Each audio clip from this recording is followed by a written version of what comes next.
Hi, my name is Adrian Blackwell. Thanks very much for the invitation to speak at Brock University. This talk is titled Anarchitecture Isonomia after two concepts that resonate in a pair of projects that I completed in the fall of 2019. They're evolutions of works that I've been doing for about 25 years, and I'm going to show some examples of some of these earlier works before I get into these two. But before I start, I'd like to define these two concepts. Anarchitecture is a portmanteau word made from the words anarchy and architecture, hinging on the common root derived from the Greek archi for chief or leader. Architect comes from archi plus tekton, builder or carpenter, while anarchy comes from anarchia, a state of being without a leader. In the early 19th century, the word was recuperated by the French political philosopher Pierre-Joseph Proudhon to describe a political system without leaders or hierarchies, which was to become the most influential new political philosophy of that century. Though anarchism was eclipsed by communism in the 20th century, the term anarchitecture emerged as a cultural response to this dominant ideology. Artist Jean Dubuffet named the 1959 series of 10 prints of building surfaces L'Anarchitecte. In 1969, architect Manfred Schildham presented his project Anarchitecture, idée pour une ville d'aujourd'hui.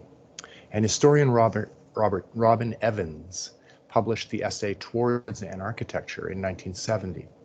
But the most famous use of the word was by the Anarchitecture group, which included Laurie Anderson, Gordon Matta Clark, Tina Jouard, Jean Heistein, Suzanne Harris, Bernie Kirschenbaum, Richard Landry, and Richard Nonis. They used it for a 1974 New York exhibition.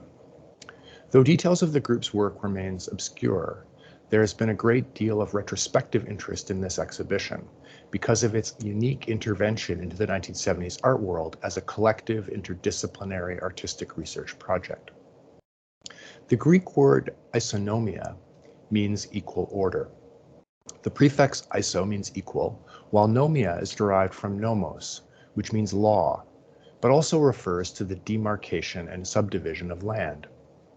It names not only a mode of governance in which all citizens are economically and politically equal, but the equality in the division of space.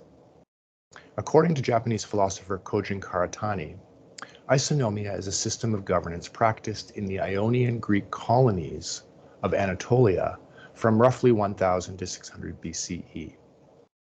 As Karatani describes it, isonomia, or no rule, does not simply place people on an equal footing in terms of political participation. It means even more fundamentally the absence of the ruler and the ruled hierarchy within the relations of production. Ionia developed a method of governance far more equitable than the Athenian democracy that only began in the 6th century BCE, which was marked by aristocracy, slavery, and patriarchy.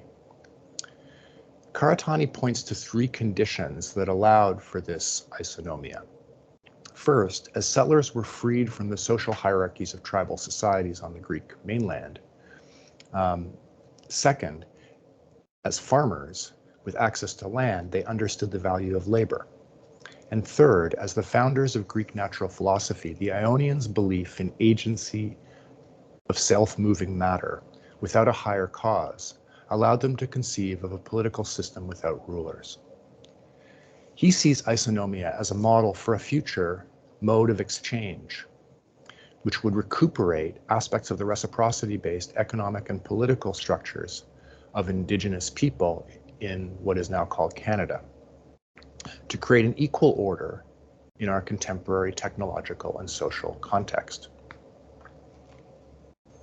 So these two ideas have inspired my work over many years. Specifically, Anarchitecture has inspired it over many years.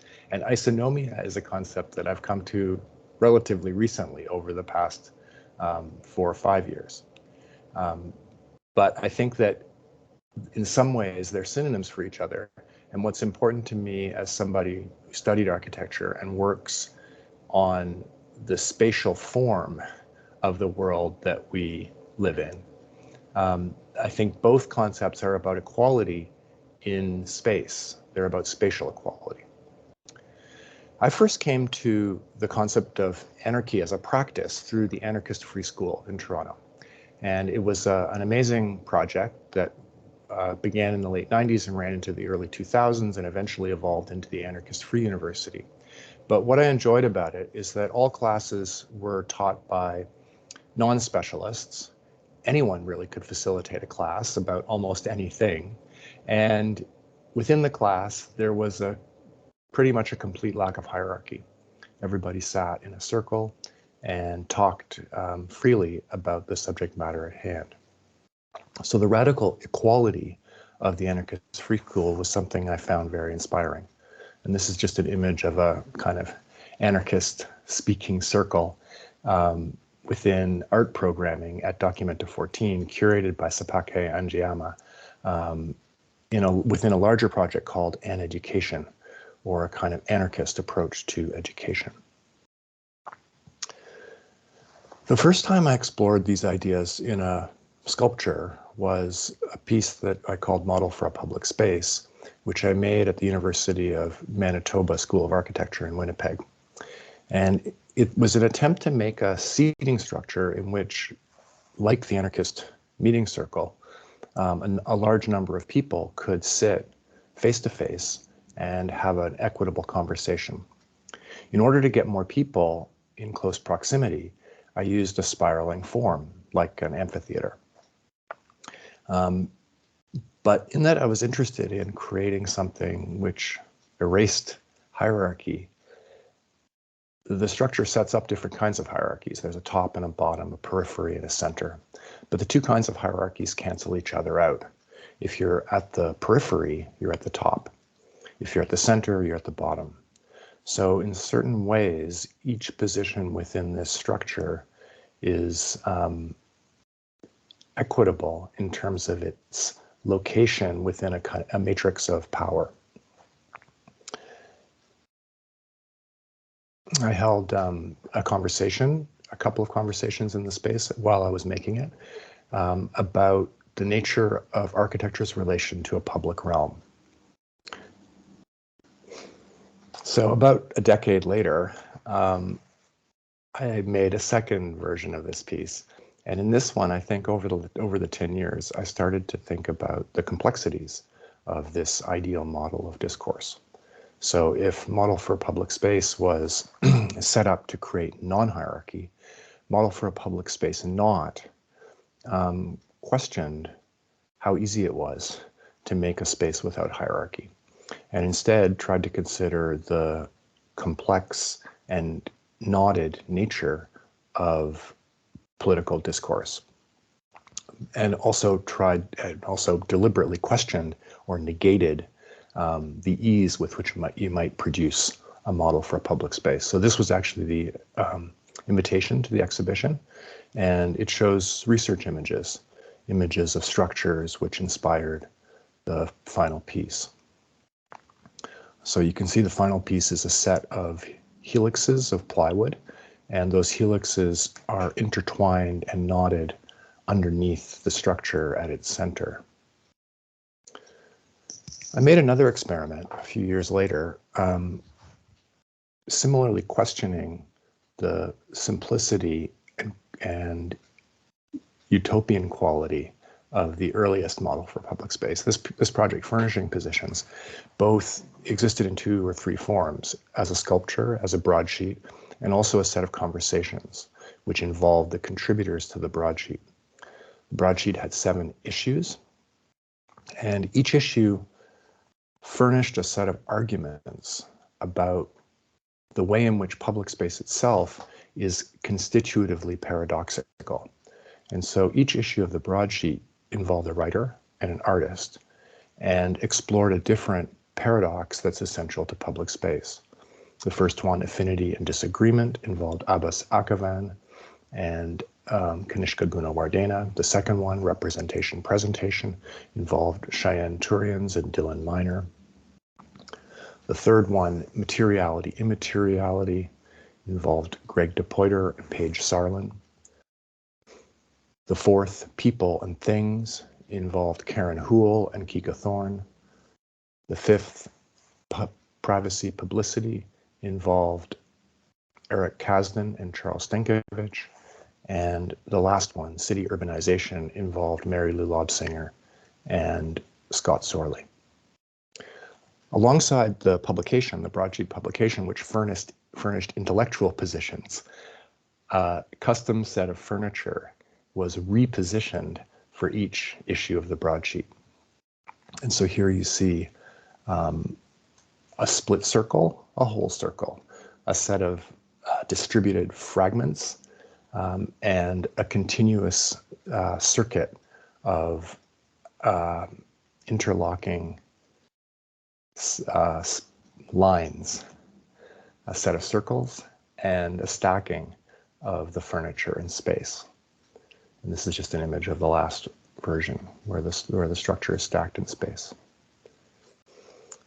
So if these two sculptures, Model for a Public Space Not and Furnishing Positions, were different questionings of the simplicity of Model for a Public Space, this version explicitly engages ideas of anarchism. It's called Mirror Circles for Bajin. It was done in 2015 in Shanghai, and it's named after one of China's most famous 20th century writers, Bajin, who wrote a very famous novel called The Family. But he was also an anarchist, and during the Cultural Revolution and the earlier anti-rightist campaign, Bajin was criticized very heavily and banished from the city for his earlier political views. Specifically, he was criticized by the Gang of Four, who became very powerful in the 1970s. And so this sculpture is actually located 1 block away from his house in Shanghai in a public park. And it's made out of stainless steel, 1/2-inch stainless steel, and it's a set of concentric circles that you see in this diagram here. They're distributed through the park as spaces in which different people can sit and talk to one another. And I included in the didactic information a quote from Bajin. He says, "There's a small patch of grass in the front yard of my house, and a clump of trees as well as a few flowers out the back. I've been taking a short walk in this garden every day for the past 20 years. And apart from finding a few varieties of plants with possible medicinal qualities, I have not found one solitary poisonous weed yet." So this description of his garden is also a metaphor for free speech, for the idea that things that people write are competing ideas and they're not poisonous weeds. The communist government had named anarchist ideas and other ideas poisonous weeds. And so Bajin, in this retrospective text that he wrote after the Cultural Revolution to talk about it, expresses his criticism of the Communist Party.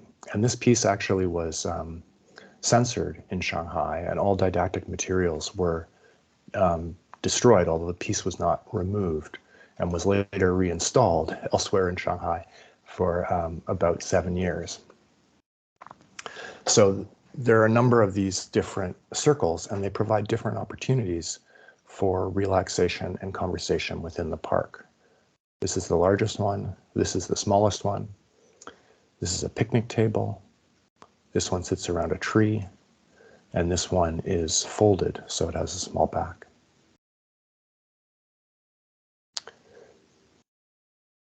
So this piece with Bajin, which explicitly addresses anarchist history, was followed in my work by this project called Anarchitectural Library Against the Erasure of Chicago's Common Spaces, which was an attempt to make a library which had 5 sections, each addressing a different aspect of the city of Chicago, which had been in some ways erased under the recent neoliberal government of the city.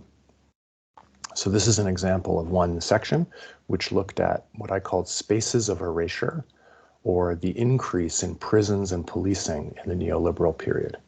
And a lot of the publications here were donated by the Prison and Neighborhood Art Project. So alongside the physical sculpture and library, I produced an index called the Anarchitectural Library Index, or for the Anarchitectural Library Against the Erasure of Chicago's Common Spaces.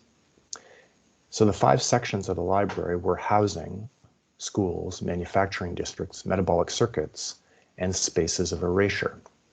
And if you've been to Chicago, one of the first things you notice is that over the last 20 years, all of the public housing in the city has been erased. And that's part of a national program in the US called Hope 6. And it's really not that different than what's happening in Toronto. All public housing is being erased here as well and replaced with mixed income housing. In Chicago, the difference is even more stark, where very little housing has actually replaced the housing that's been torn down. In the 2010s, schools were closed and shuttered, especially in many racialized neighborhoods.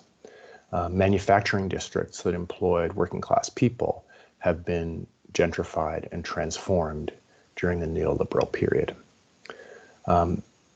Many different aspects of environmental injustice have been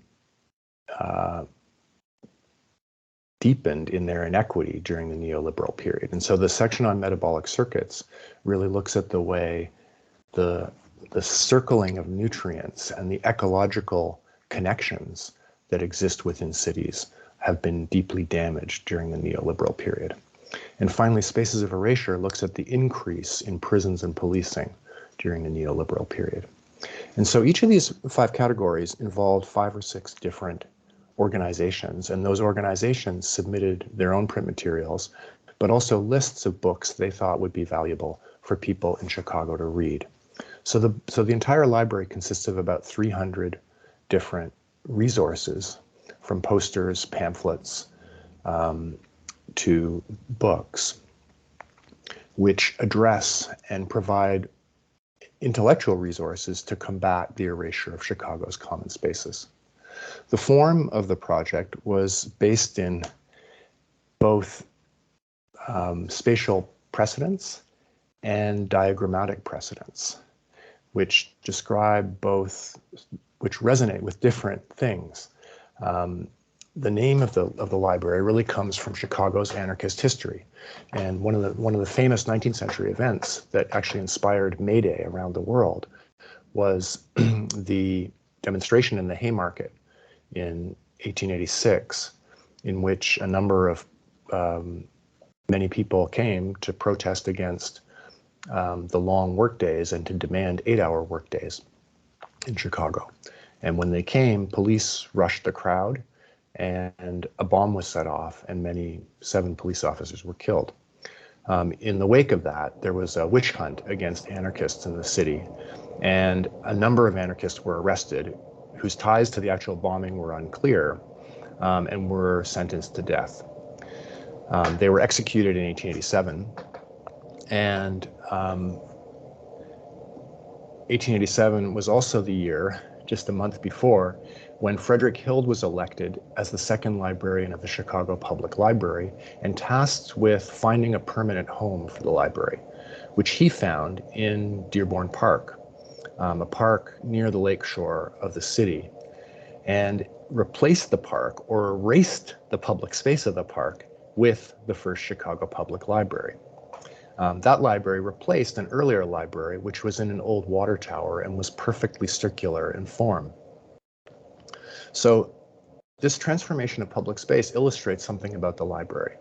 The library is a beautiful public institution, but at the same time, it's also a disciplinary public institution, one that was built and initiated in a period of political strife in the city, when the working class was demanding shorter working day and a more humane set of regulations around industrial work.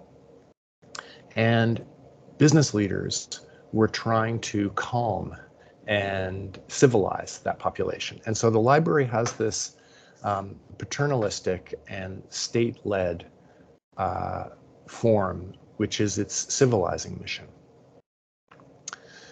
The Anarchitectural Library learns from the form of the anarchist circle that I showed earlier. And this is actually a model for a public space not filled with people, but the idea is that people can sit face to face and talk about their differences and the issues that concern them. But it's also influenced by diagrams that come from Chicago itself. So an interesting educational project in Chicago was the new Bauhaus, which was initiated in Chicago in 1937 by Laszlo Moholy-Nagy. It's also based in diagrams of the city, very famous diagrams. So this diagram actually appears in William Cronin's book, Nature's Metropolis, which describes the city in relation to its hinterland, the city as an economic concentration of the agricultural activities that surround it. And Cronin based this drawing on Johann Heinrich von Thunen's famous diagram from The Isolated State, which is one of the fundamental drawings of urban form. This was taken up in the early 20th century by the Chicago School of Sociology. And this famous diagram from Ernest Burgess and Robert Park's book, The City, describes the city of Chicago as a set of concentric rings of differing land value.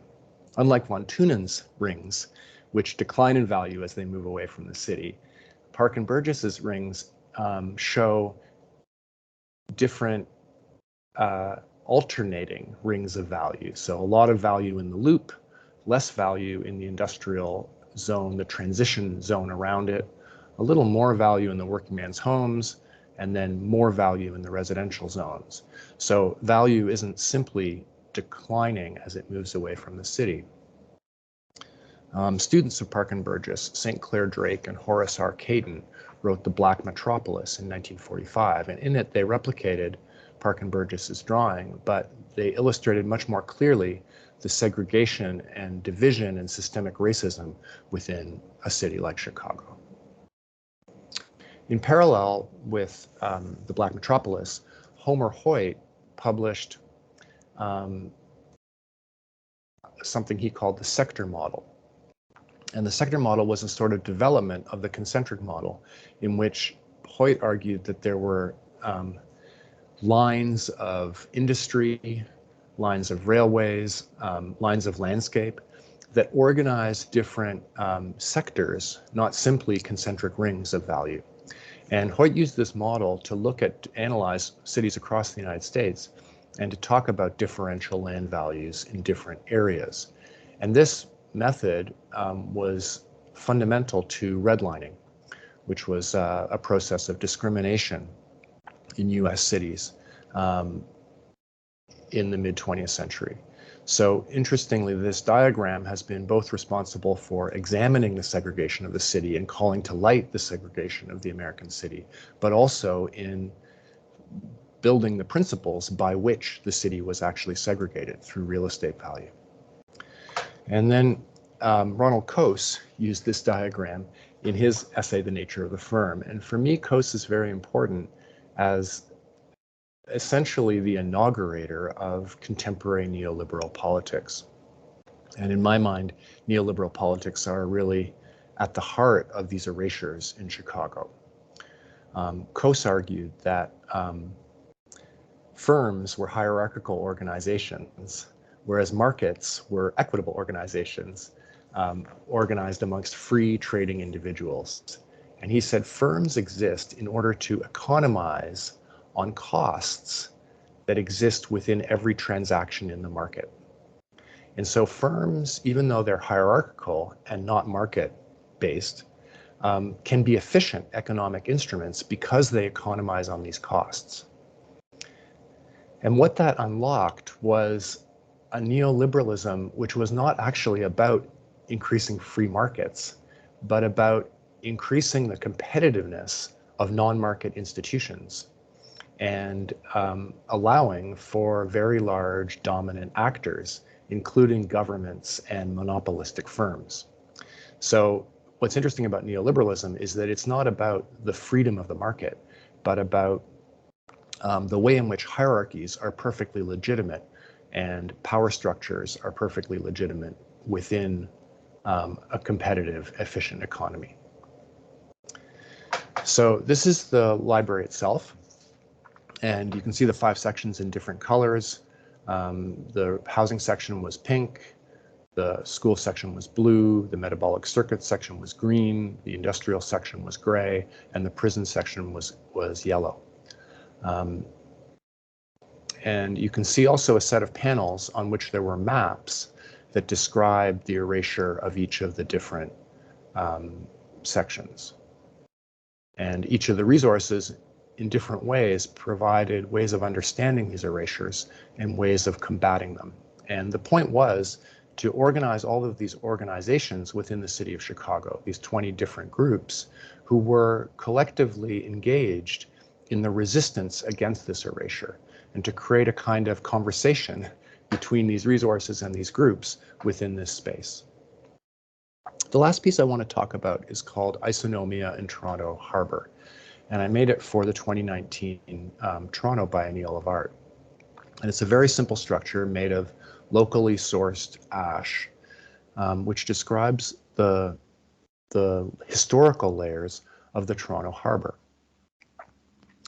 As I've already mentioned, the concept of isonomia comes from Kojun Karatani, and he's interested in the way that a certain relationship to the natural world, one in which respected the natural world, also allowed for the respect between people.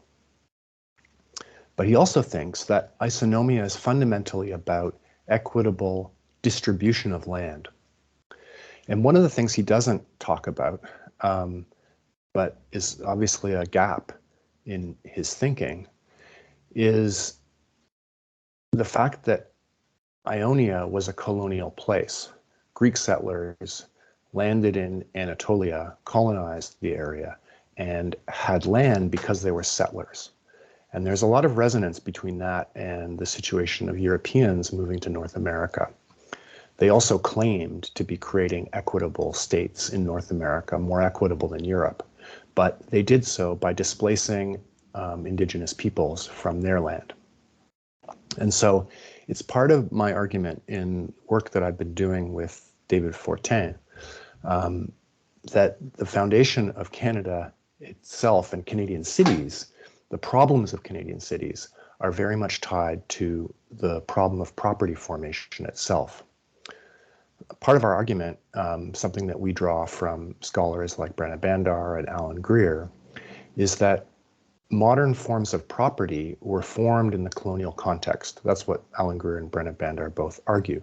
And Greer makes it clear that property was formed in many different ways in different settler colonial contexts. And modern property was a function not just of colonists' interests in the New World, but in the conversations and interactions between indigenous people and colonists.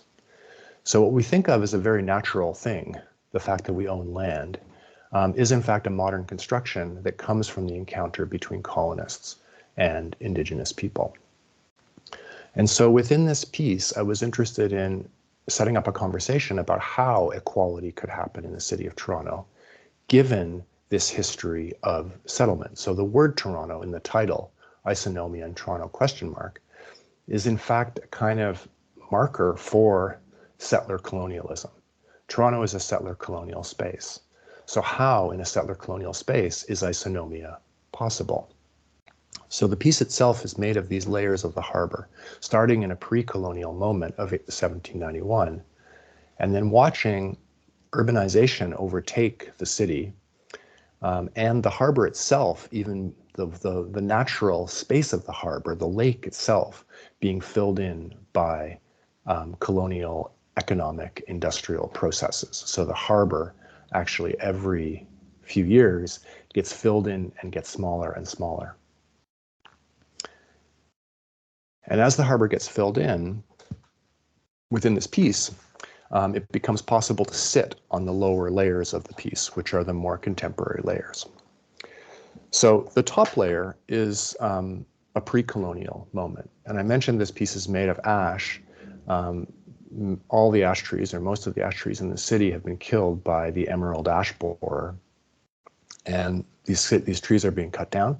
And there's a local sawmill, Sawmill Sid, who is milling these trees into boards. And so the piece was made of these local trees. And the top layer of the piece actually uses the live edge of the boards to create the profile of the plan of the city. On lower layers, where the city is already colonized and more industrialized, these layers are cut with a jigsaw. And in the very top, you can see a pencil line on the wood. And on every layer, the property lines of the city were etched in pencil, drawn in pencil, to show the subdivision of land, not simply the profile difference. So the piece was designed as a place to sit and discuss isonomia, a space that has a relatively equal form where people can sit facing each other in close proximity like my earlier works, but here to discuss a very particular topic which is instantiated in the space itself. Here's an example of people inhabiting the space as part of the programming at the Biennial. And the Biennial curators, Candace Hopkins and Tyrone Bastien, decided that the public program section of the Biennial would be named after this piece. So the public program section of the Biennial was called Isonomia in Toronto ? And this performance itself is called My Sister by the River by the Sister Co-Resistor Collective. Thanks very much.